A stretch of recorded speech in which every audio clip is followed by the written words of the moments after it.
জয় জগন্নাথ।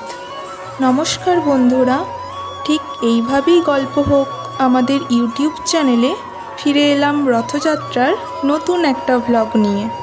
আজ তোমাদের সাথে উড়িষ্যার আঙ্গুলের অর্থাৎ আমরা যেখানে থাকি সেই রথযাত্রা কেমন হয় সেটা শেয়ার করব।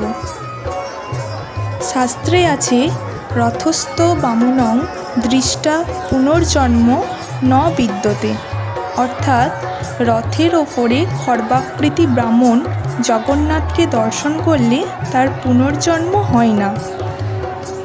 তাই রথের দড়ি ধরে রথ টানা মহাপুণ্য কর্ম বলে সনাতন ধর্মে স্বীকৃতি লাভ করেছে।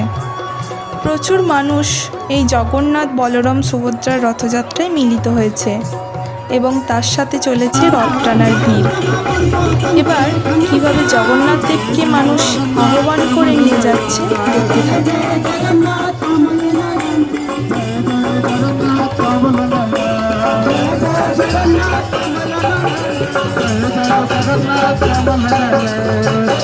বাট আমরা যে সময় রথ দেখতে গিয়েছিলাম তখন বলরাম ও সুভদ্রার রথ টানা অলরেডি হয়ে গিয়েছিল। এখন জগন্নাথ দেব চলেছেন তার মাসির বাড়ির উদ্দেশ্যে। জগন্নাথ দেবের এই রথটির নাম হলো নন্দীঘোষ। এই রথের 16টি চাকা থাকে।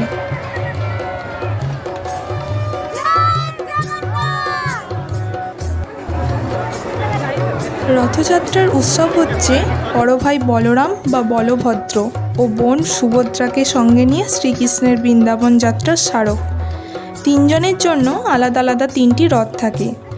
প্রথমে যাত্রা শুরু করে বড় ভাই বলভদ্রের রথ। এই রথের নাম তালধ্বজ। এই রথটির 14টি চাকা। তারপর যাত্রা করে সুভদ্রার রথ। এই রথের নাম দর্পদলন। এই রথের মোট 12টি চাকা। আর সবশেষে থাকে জগন্নাথ দেবের রথ।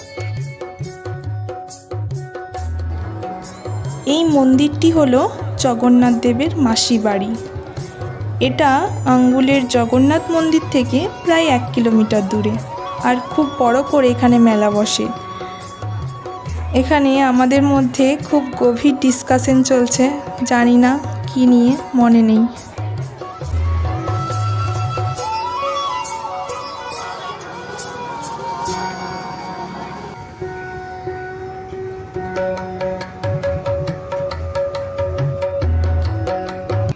তারপর রথের মেলা থেকে আমরা গিয়েছিলাম লুমিনিয়াস রেস্টুরেন্টে।